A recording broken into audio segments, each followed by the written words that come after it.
ಎಲ್ಲಿಗೆ ಅಂತ ನನಗೂ ಗೊತ್ತಿಲ್ಲ. ನಡಿ.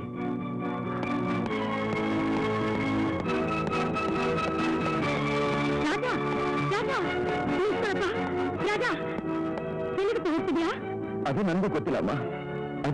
ಆದ್ರೆ ಈ ಮನೆ ನಾನು ಒಂದು ಕ್ಷಣ ಇರಕ್ಕಾಗೋದಿಲ್ಲಮ್ಮ. ದಯವಿಟ್ಟು ಕ್ಷಮಿಸು. ದಯವಿಟ್ಟು ನಾನು ತಡಿಬೇಡಮ್ಮ. ಅರ್ಥ ಇಲ್ಲದಕ್ಕೋಸ್ಕರ ರಕ್ತ ಸಂಬಂಧನೇ ಕಳ್ಕೊಂಡು ಮನೆ ಬಿಟ್ಟು ಹೋಗ್ತೇನಪ್ಪ ನೀನು. ಇಲ್ಲಮ್ಮ, ಹಾಗಲ್ಲಮ್ಮ. ಈ ಮನೆ ನನ್ನ ತಂದೆ ವಂಚನೆಗೆ ಆಶ್ರಯ ಕೊಟ್ಟಿದ್ದಾರೆ ಅಂತ ನನ್ನ ವಾದ.